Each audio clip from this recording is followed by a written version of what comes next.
দেখেন গরুর পূজা কিভাবে শুরু হয় পৃথিবীতে প্রথম। মুসা আলাইহিস সালাম আল্লাহর সাথে সরাসরি কথা বলতেন। ওয়াকাল্লাম আল্লাহ মুসা তাকলিমা, সুবহানাল্লাহ পড়েন। আওয়াজ তুলে সবাই বলেন সুবহানাল্লাহ। এখন বনি ইসরাইল হচ্ছে পৃথিবীর সবচেয়ে গোয়ার জাতি।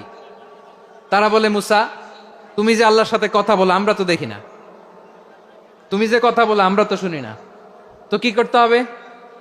বনি ইসরাইল বলে, আমাদের মধ্য থেকে 70 জন নিয়ে যাইতে হবে তোর পারে। ওরা আয়সা যদি কয় হয় আমরা শুনছি, তাহলে বিশ্বাস করব। কত বড় ডাকাত দেখছেন বনি ইসরাইল। এদের যে গোয়ার জাতি নাই, এত গোয়ার তুমি করেছো মুসা আলাইহিস সালামের সাথে। তুমি যে আল্লাহর সাথে কথা বলে আমরা তো দেখি, কি করব? 70 জন আমাদের বন্ধু বান্ধব যে যদি দেখে, তারা বললে ওকে আস, 70 জন আস। 70 জন নিয়ে গেল। মুসা আলাইহিস সালাম হারুন আলাইহিস সালামকে খেলাফা দিয়ে গেলেন, আল্লাহ ওনাকে নবী বানালেন। মুসা আলাইহিস সালাম বললেন, হারুন খবরদার বনি ইসরাইলের মধ্যে তাওহীদের বাণী প্রচার করবা।